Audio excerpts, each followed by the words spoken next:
आज आसव राज्य बजेट संध्यारे विधानसभा बजेट उपस्थापन करेंगे मुख्यमंत्री मोहन माझी। एथर बजेट परिमाण 3 लाख कोटी छुईबार संभावना रही। अर्थनैतिक सर्वे रिपोर्ट रे द्रुत अभिवृद्धि नहीं आकलन पर एथर राज्य बजेट परिमाण बढ़िबो बोली अनुमान करा जाउछि। एमितिकि मोहन सरकार अनेक नुआ योजना आनिबाकू जाउतबा चर्चा होछि। विशेषकर शिक्षा स्वास्थ्य कृषि क्षेत्र को बजेट रे गुरुत्व दे पारंती।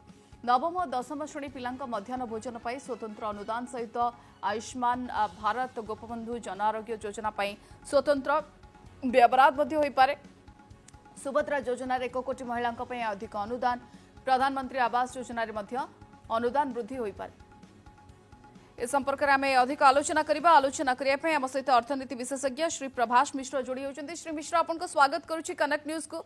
सर ऋण बोझ बढ़िबा वित्तीय नियंत्रण एवं ता भितरे जेहेतु टिकस आदाय धीमा होईची राज्य सरकार बजेट आनिबा को जाउछंती। बजेट रे सबको गुरुत्व दे किभली बजेट आसीबा बोली आपण आशा करूछंती।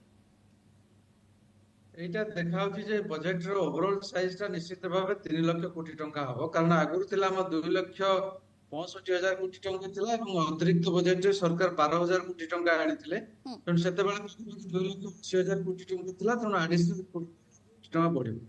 बट मुख्य चिंता होची हमर जे हमर जति की पैसा हमर हेइतिला माने आवंटन कराइतला बा व्ययबराद कराइतला सेति पैसा हमर लक्षे कोटी टंका पाखापाखि खर्च हो पारे 50% पैसा यदि खर्च ना माने हमर एडमिनिस्ट्रेटिव पैसा अनेक गुडे खर्च होइछि किंतु प्रोग्राम रे जो पैसा आबा कथा बा कार्यक्रम व्ययबराद रे एते गुडे खर्च हो पाइने जोटा की चिंतार विषय रहिछि।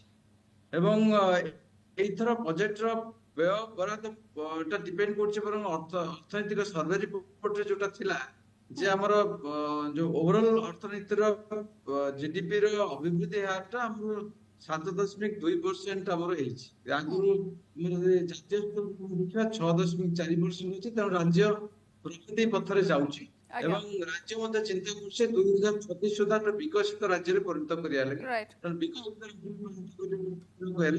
शिक्षा स्वास्थ्य कृषि ये सब ऊपर यथेष्ट भाव ध्यान देवार आवश्यकता रही। किंतु सर अर्थनीतिक उच्च अभिवृद्धि मार्ग रे दौड़ेवा पई हेले जो कैपेक्स ऊपर अनेक समय व्यय करा जाय सरकार कैपेक्स ऊपर एथर गुरुत्व देबे बोली आशा करा जाउछि।